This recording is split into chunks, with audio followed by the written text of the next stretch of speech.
Right. Let's get straight into it. Today's explainer is tackling a massive topic, one where the difference between an average grade and a top-tier mark basically comes down to your analytical approach. We are looking squarely at Information Technology Syllabus 14.6. That means we're diving deep into circuit switching and message switching, with a major focus on the store and forward method. Look, here's the deal. Circuit switching builds this dedicated, continuous physical path for your data. But message switching, it hops from node to node across a network. Getting that core distinction locked in your mind is absolutely crucial. If you've ever found yourself wondering why some students just effortlessly snag those top marks while others are sweating over past papers despite memorizing the entire textbook, well, you're exactly in the right place. Today, we are breaking down the exact theoretical foundations and, more importantly, the examiner expectations that separate an okay response from a genuinely exceptional one. And really quickly, before we continue, make sure to subscribe to our YouTube channel, Ace the Exams, at acetheexams_IGCSE to excel in your Cambridge examinations. Click that subscribe button right now. Okay, here's our game plan for today. We're moving logically from the ground up. First, we'll nail down those core principles. Second, we'll look at the procedural framework you need to use. Third, we're going to tackle critical comparative analysis. And finally, we'll unpack the top examiner warnings straight from the grading room. All right, Section 1, Core Principles. Let's lay down the foundational knowledge you absolutely need for this part of your syllabus. So the real secret sauce here is that examiners actively reward students who can connect the dots across different topics, rather than just spitting out isolated definitions. The theoretical architecture of circuit and message switching, it isn't just about knowing what the words mean in a vacuum. It relies heavily on understanding causal relationships, basically cause and effect.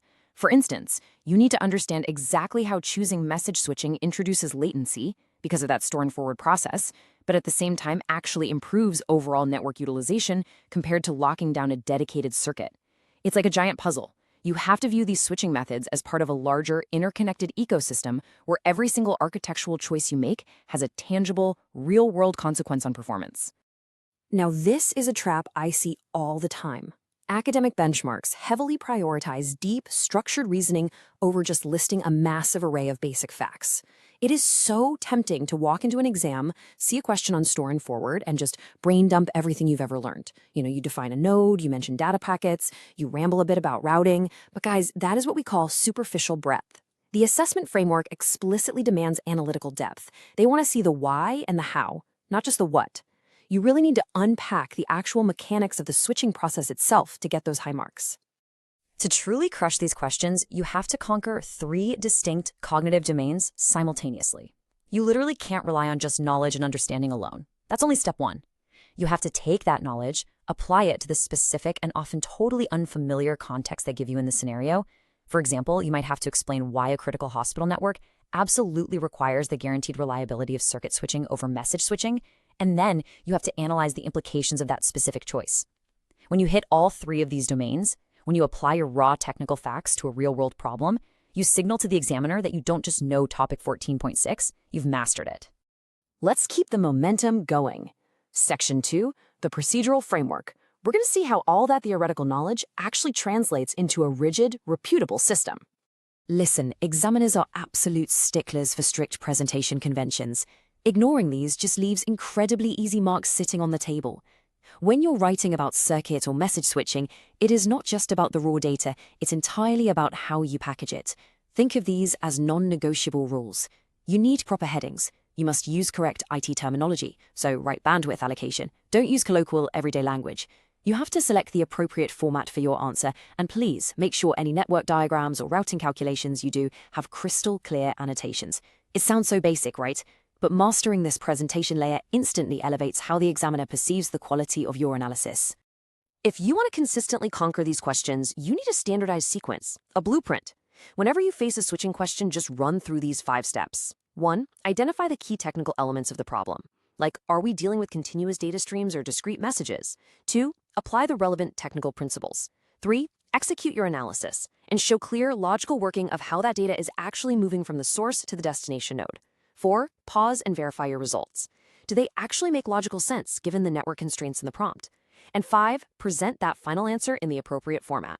Honestly, it's a bulletproof blueprint for systematically breaking down even the most complex exam scenarios. Moving on to Section 3, Critical Comparative Analysis. This is where we elevate our strategy to hit the absolute highest assessment objectives. Higher order problem solving demands a specific deconstruct, solve, evaluate method, especially when you're navigating complex switching architectures. This framework is built on descriptive, analytical, and evaluative levels. You start by identifying what information you're given, then break the whole problem down into logical steps. You solve it systematically, check if your answer is reasonable, and finally, and pay attention because this is where the highest marks live, you make justified recommendations. If a scenario demands real-time voice communication, you can't just say, use circuit switching. You have to evaluate the alternatives and confidently state exactly why message switching store and forward latency makes it the absolute wrong choice for voice, and then justify your recommendation for circuit switching. When an exam asks you to compare approaches, merely listing features back-to-back is not going to cut it. You must explicitly use comparative connectives and draw evidence-backed conclusions. So if you're comparing circuit to message switching, identify similarities and differences. Use clear comparative connectives like whereas or conversely. Don't just imply it, write the word out. For example, circuit switching provides a guaranteed data rate, whereas message switching creates variable delays depending on node congestion. See how clear that is? Support every single claim with technical evidence, and never forget to draw a definitive conclusion about their relative importance for the specific scenario you were given. All right, Section 4, Top Examiner Warnings. Let's unpack some direct intelligence gathered straight from principal examiner reports. This is essentially your cheat code for what not to do.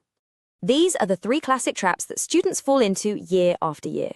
Trap number 1, using the wrong analytical approach for the context.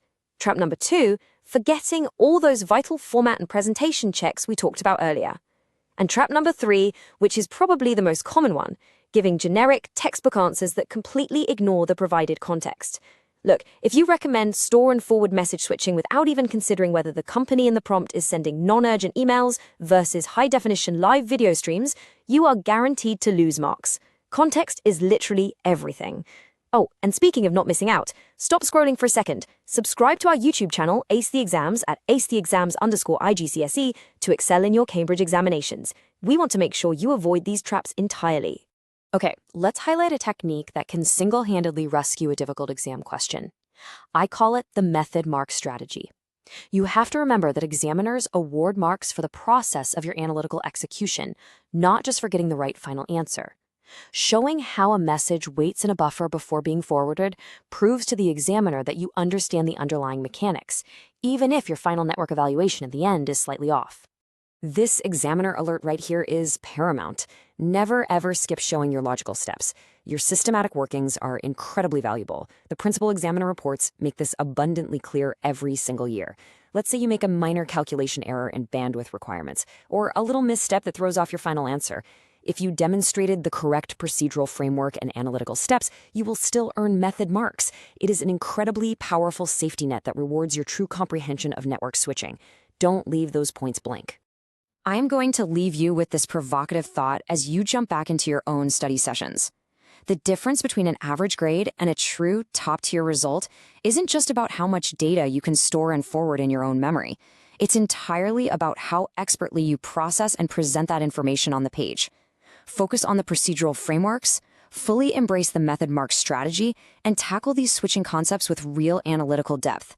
Keep evaluating, keep questioning, and you will absolutely master this syllabus.